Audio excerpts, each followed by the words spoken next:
Jadi Bapak Ibu udah baca bukunya Jamie Smith ya tentang Charles Taylor yang menggambarkan peta ya atau eh, analisis historical yang mengapa dunia kita itu sampai kepada zaman yang sekuler, di mana kalau beberapa ratus tahun yang lalu di bawah abad ke-15 ateisme itu tidak masuk hitungan ya, tidak merupakan pilihan yang logis, tetapi di zaman sekarang ini ateisme jadi terlihat menarik, terutama menurut Charles Taylor yang dibaca oleh Jamie Smith adalah karena ada pergeseran-pergeseran paradigma yang penting ya yang membuat lokasi kita itu ya di zaman modern ini ya dan itu zaman modernitas yang ditelaah ya itu membuat ateisme menjadi opsi yang masuk akal begitu ya. Nah, beberapa gerakan historical itu yang pertama diangkat adalah soal disenchantment ya di dalam era pramodern seluruh kehidupan kita itu istilah yang dipakai oleh Charles Taylor adalah enchanted ya, selalu berhubungan dengan sesuatu yang divine, yang sakral, yang magical begitu ya.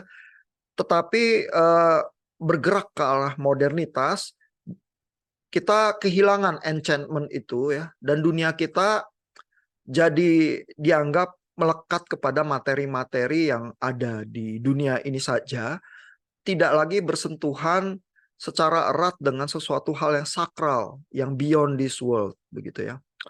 Nah, kenapa hal seperti itu terjadi ya, disenchantment ini? Terutama menurut Charles Taylor adalah karena satu gerakan yang dia beri nama reform ya, reform besar itu R ya, bukan gerakan reformasi Protestan semata ya, tapi keseluruhan paradigma dunia ini melihatnya melalui kacamata reform dengan R besar itu ya. Nah, apa yang terjadi di dalam pergerakan reform itu?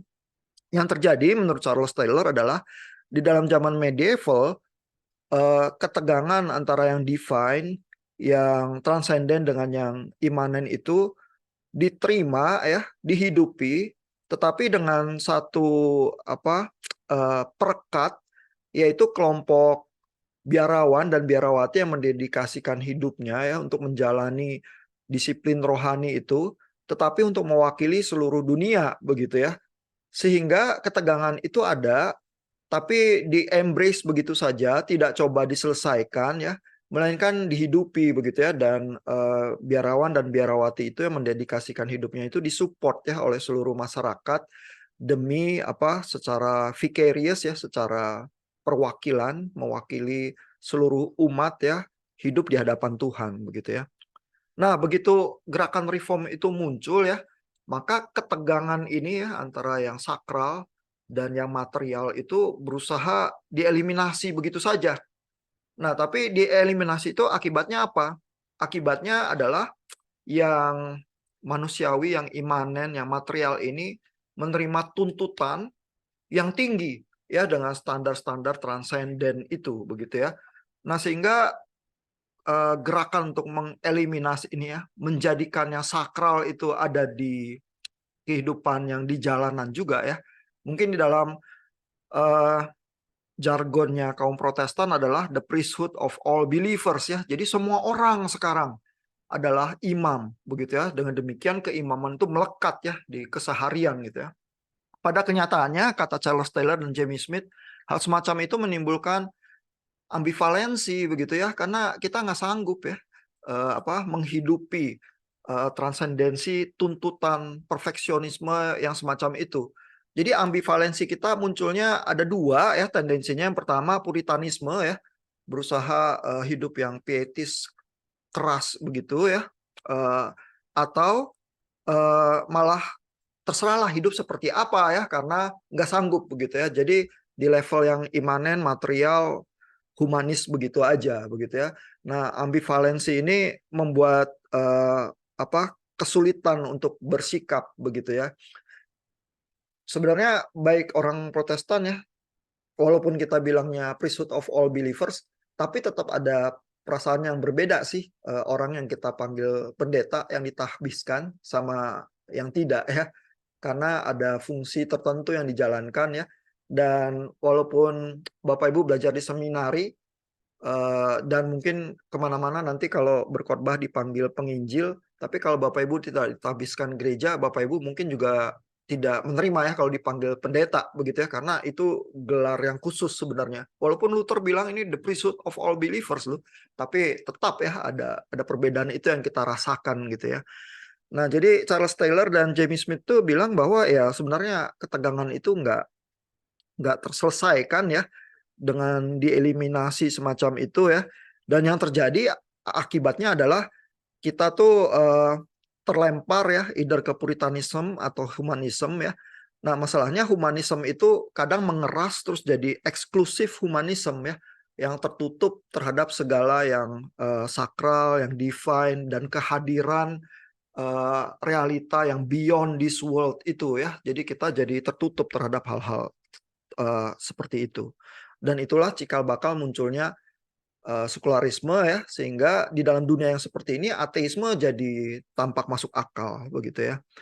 Lalu pergeseran kedua yang penting yang dicermati juga oleh Jamie Smith dan Charles Taylor adalah pergeseran dari agama yang tadi di zaman medieval itu komunal ya.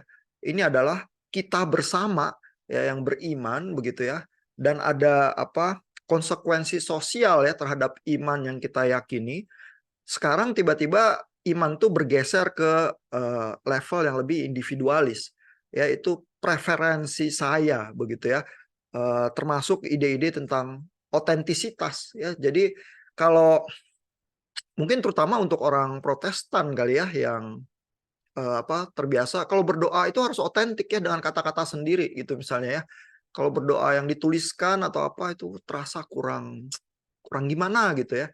Nah, tapi kalau Bapak Ibu lihat gereja-gereja yang dari tradisi Katolik ya, yang masih mungkin gereja episkopal atau Anglikan ya, yang memang ada bagian-bagian yang juga Katolik ya, mereka punya semacam doa standar ya, the Book of Common Prayer, karena dari sisi mereka melihatnya adalah emosi kita itu kan nggak stabil ya, tetapi kalau doa itu kita pakai kata-kata Alkitab gitu ya, itu baik kita sedang sedih atau kita sedang gembira atau apa, menghasilkan stabilitas tersendiri ya, sehingga kita menjalani doa atau ritual itu ada kehadiran ilahi itu yang stabil, yang tidak tergantung daripada mood kita.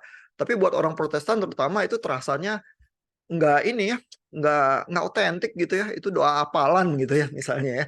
Jadi ada perbedaan itu juga tuh, dan menurut Taylor sama Jamie Smith ya itu shifting sebenarnya ke arah individualisme ya. Jadi iman kita itu, kalau orang Protestan biasanya bicaranya adalah HPDT ya, hubungan pribadi, ini pribadi saya loh dengan Tuhan gitu ya. Tapi aspek komunalnya mungkin jadi agak suffer ya, kita nggak terlalu serius ya berpikir bahwa ini satu tubuh Kristus nih, berantem aja gitu ya, kita nggak menganggap yang sebelah situ saudara ya, kita yang benar situ salah gitu misalnya ya. Jadi cenderung ada preferensi individual, kelompok atau apa ya, sehingga aspek-aspek yang komunal, satu tubuh Kristus dan lain sebagainya itu memang jadi bergeser dan mungkin ditelantarkan ya. Kita nggak terlalu serius lah kalau Yesus berdoa supaya murid-muridnya itu bersatu ya, sehingga dunia itu melihat bahwa murid-muridnya satu, kita anggap itu doa nggak relevan lah gitu ya. Mungkin kita secara ini kita bahas dan kita bicarakan ya, tapi kehidupan kita bicaranya lain ya sebagai orang Protestan begitu ya. Nah, jadi ada shifting individualisme itu, ada shifting disenchantment itu ya, sehingga pola berpikir paradigmanya bisa jadi humanisme yang tertutup ya. Nah, yang ditawarkan Taylor dan Jamie Smith ya sebagai solusi ya, kalau Bapak Ibu bertanya-tanya ya, sebenarnya bukan kembali ke zaman medieval sih ya, tetapi mereka itu pendekatan historical ya, untuk menunjukkan kenapa dunia kita ini berada pada kondisinya yang sekarang itu ya, sehingga klaim mereka itu bukan kita harus kembali ke medieval ya. Pergerakan itu harus diterima ya, modernitas itu memang terjadi demikian dan kita udah hidup di zaman modern itu nggak bisa balik ya. Nah, tetapi bagaimana kita tidak kehilangan hal-hal itu? Mereka menceritakan historicalnya apa saja yang kita kehilangan gitu ya. Dan baik Taylor maupun Jamie Smith meyakini ya bahwa kita tuh masih mendengarkan gema transendensi itu dan sakralitas itu bahkan di dunia kita yang cenderung sudah modern sekuler ini. Sehingga gema itu ya, gema sakralitas itu kalau kita ceritakan lagi ya, jangan-jangan itu membangkitkan air liur kita ya, membangkitkan hasrat kita juga akan sesuatu yang beyond this life ya, bahwa kehidupan ini bukan hanya yang ini saja, yang di dunia material dan sekuler ini saja begitu ya. Nah, sehingga dengan demikian ya, Bapak Ibu bisa cermati juga ya gaya apologetikanya Charles Taylor ya. Jadi Charles Taylor sedang berapologetika tuh dan dikomentari oleh Jamie Smith ya. Gayanya mereka itu tidak menyalahkan modernitas ya. Tidak menyalahkan juga posmo ya. Bahkan mereka mungkin berteman lebih erat terhadap postmodern ya. Paling tidak Jamie Smith ya.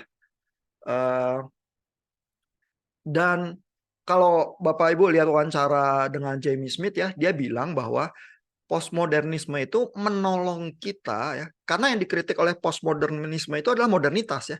Jadi postmodernisme itu menolong kita untuk melihat lagi ya, untuk bersentuhan lagi ya dengan hal-hal yang kita kehilangan di era medieval itu. Kadang-kadang caranya gitu ya lewat postmodernisme. Karena modernisme itu udah terlalu dekat ya, bahkan mungkin buat orang Protestan dan kekristenan dianggap itulah yang Kristen.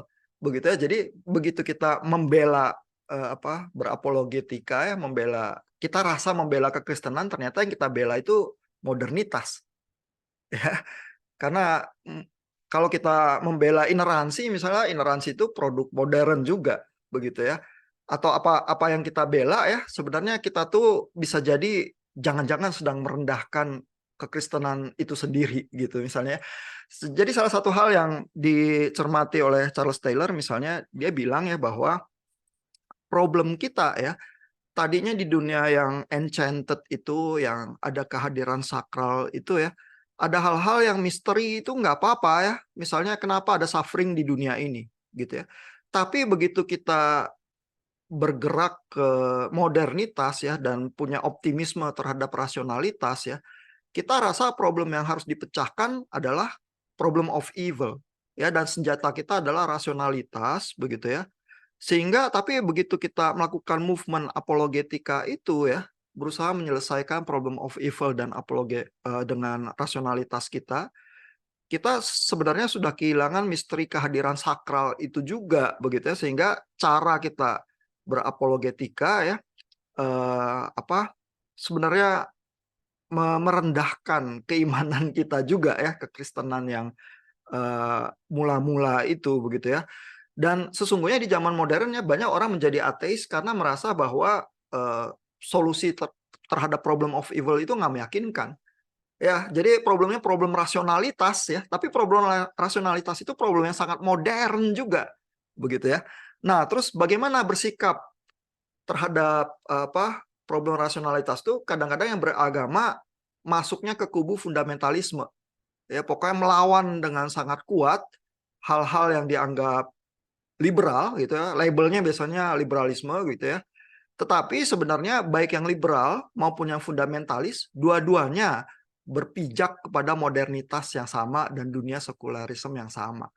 Ya, sehingga kalau membaca Charles Taylor dan Jamie Smith itu membongkar ya bahwa ini kelihatannya aja berperang ya, yang fundamentalis lawannya liberal ya, tetapi paradigmanya tuh sama sebenarnya. Karena berusaha going beyond ya kepada realita yang di luar itu, sebenarnya kita gagal ya, kita nggak sanggup lagi ya, karena dunia kita yang masuk akal adalah yang modern dan sekuler ya. Sehingga misalnya kalau kita ingat lagi ya diskusi-diskusi kita tentang Bart Ehrman ya atau Peter Enns ya, kita tuntut ya Alkitab kita itu sesuai dengan standar-standar modernitas kita. Kalau enggak, kita rasa Alkitab itu kehilangan otoritasnya. Begitu, ya kan? Padahal mungkin Paulus nggak concern ya terhadap hal-hal yang kita anggap sangat penting ya di dalam modernitas kita, yang menjadi standar bagaimana kita membaca sesuatu itu historical begitu ya. Dan bahkan mungkin Alkitab sendiri tidak membahasakan pewahyuan itu dengan bahasa-bahasa modern kita itu ya, Chicago Statement atau apa begitu ya, itu ya memang kita konstruksi ya untuk melawan sesuatu yang dianggap ancaman di zaman modern itu. Ya, sehingga dengan demikian kelihatan ya pergolakan kita tuh sebenarnya tenggelam di dalam modernitas yang sama, dan gaya apologetika kita yang menurut Charles Taylor dan James Smith kadang-kadang betraying our own apa basis ya for conviction begitu ya. Nah, mungkin segitu ya ringkasannya ya, memang tidak lengkap dan tidak apa menyeluruh ya, tapi Bapak Ibu udah lihat diskusi-diskusi kita yang di recording tahun-tahun lalu dan bisa baca lagi ya James Smith dan Charles Taylor.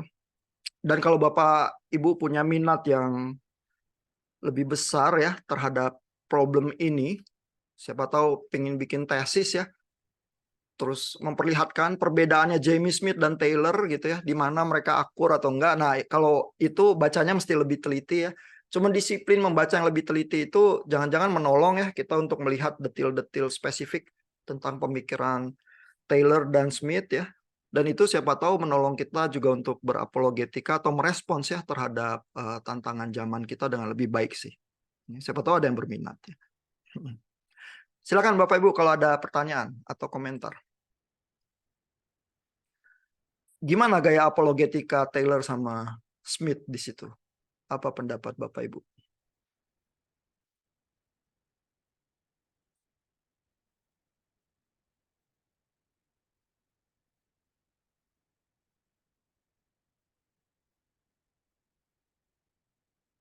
Apakah Taylor meyakinkan gambaran analisis historical dia atau James Smith?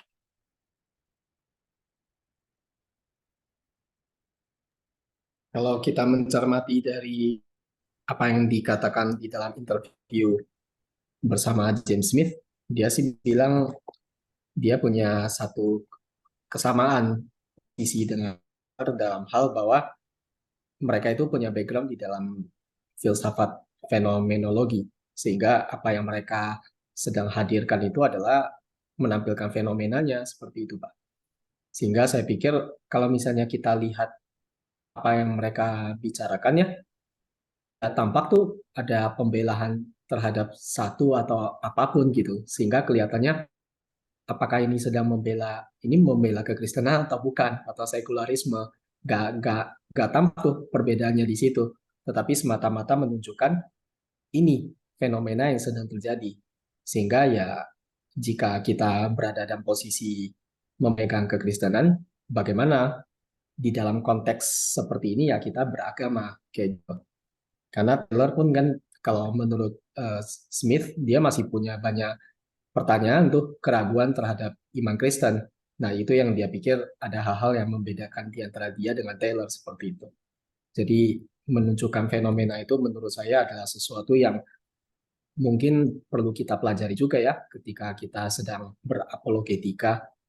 Jadi tidak serta-merta kita menekankan, oh ini iman saya yang harus diterima begitu saja. Tetapi sebaliknya kita harus mencermati bahwa ada presuposisi atau ada konteks yang sebetulnya membentuk teologi kita atau kesadaran kita seperti itu. Iya, dua-duanya ya James Smith dan Taylor memang filsuf ya. Lalu mungkin jadi yang Smith bilang ya adalah gayanya Taylor itu dia tidak berusaha menjatuhkan modernitas ya, karena memang dia mengkritisi, tapi mengkritisinya dengan nada bahwa modernitas itu achieving something loh, ya. Apa? Bahkan Taylor itu terkesannya bersorak juga ya, hebat juga ya kita bisa sampai level ini modernitas gitu ya, seolah-olah seperti itu ya. Tapi Taylor juga tidak menyembunyikan conviction-nya dia ya, bahwa dia itu dari latar belakang Katolik ya, dan melihat segala sesuatu itu dari Katolik. Gaya kritiknya dia ya adalah menampilkan interpretasi alternatif ya. Interpretasi yang biasa ya adalah sains itu udah membuat kita dewasa, modernitas itu udah membuat kita dewasa ya, sehingga kita itu tidak percaya lagi tahayul dari zaman pertengahan. Itu narasi yang normal itu yang biasanya modernitas itu mendorong kita ke arah narasi yang semacam itu. Ya makanya kalau kita lihat historical analysis atau sebagainya, kita juga tampaknya nyaman ya dengan bahwa standarnya harus standar modernitas. Karena kalau kamu nggak pakai standar modernitas, alegori gitu misalnya, wah itu kan tanda kamu masih percaya tahayul. Terus kita malu ya, sehingga kita menuntut ya harus yang standar historical yang modern itu begitu ya. Nah, itu yang dilawan tuh narasinya. Tapi caranya Taylor melawan adalah dia bilang sebenarnya ya eh, pergeseran ke modernitas itu bukan tanda kedewasaan, itu juga konstruksi realita ya. Tapi terjadinya pergeserannya seperti ini. Ceritanya ini loh yang saya tawarkan. Karena ada proses disenchantment, ada proses pergeseran kepada individualisme gitu ya. Nah, gaya gaya apologetikanya Taylor adalah, nih coba saya ceritain kisah saya. Coba ya lihat kalau kisahnya kayak gini sama kisah yang biasa kamu dengar itu ya, yang mana yang lebih working? Jangan-jangan kisah saya ini yang lebih cocok dengan realita yang kita hidupi sama-sama. Coba rasakan ya, kisah yang ini pergeseran ke arah sekularisme ini cocok nggak dengan yang kita lihat dan kita amati dan kita hidupi, gitu ya. Jadi dia bukan berusaha memukul musuhnya gitu aja ya. Dia tampilkan ini alternatifnya. Coba apakah ini working atau enggak buat kamu gitu, memikat atau enggak gitu ya. Kalau iya, berarti mungkin itu alternatif yang bisa kita yakini juga. Gitu tuh gaya apologetikanya dia. Ya. Which is Jamie Smith sangat tertarik ya dengan hal itu ya, sehingga waktu dia tulis buku tentang Charles Taylor itu juga tampaknya gaya yang dia coba mainkan ya. Ya. Ada kemungkinan itu mungkin yang karena kita bacanya lewat kacamata Jamie Smith itu mungkin gayanya lebih Jamie Smith daripada Charles Taylor ya. Kalau mau lihat lebih teliti harus bacain dua-duanya terus disandingkan terus dianalisis sih. Mungkin cocok untuk tesis kali proyek semacam itu. Ya, thank you Pak Wilson. Nah, apakah yang seperti itu bisa working ya buat kita ya? Apakah yang semacam itu terlihat terlalu lemah ya? Apologetika yang semacam itu. Kita maunya kan apologetika yang confident gitu ya. Tapi justru menurut Smith dan Taylor, kalau overconfident itu jadi spin tuh. Kita mungkin nggak realize lagi bahwa yang kita tawarkan itu sebenarnya semacam sebentuk interpretasi juga. Itu is a form of a take juga ya. Nah, kalau Taylor itu bisa terkesan lemah ya, tapi bisa juga terkesan humble ya. Yang di zaman posmo ini bahwa kita semua memang hidup dengan interpretasi, mari saya tawarkan interpretasi saya. Coba kalau kita dengarkan sama-sama, apakah ini bisa working? Gitu gayanya dia. Ya. Bisa jadi itu terdengar lebih humble sih. Ya. Tapi buat yang nggak suka, itu terdengar tidak confident gitu ya. Tapi menurut Taylor, kalau overconfident itu spin itu, karena tidak menyadari asumsi-asumsi dari pandangannya sendiri juga. Oke. Ada pertanyaan dari Bapak Ibu? Ya, nggak begitu mudah ya baca Smith sama Taylor ya, tapi mudah-mudahan sedikit diskusi overview ini dan kalau perlu baca ulang lagi bisa menolong ya. Apakah setuju dan suka gaya dia atau enggak itu bebas sih. Bapak Ibu boleh mengembangkan gaya sendiri ya yang mereka tawarkan seperti itu sih.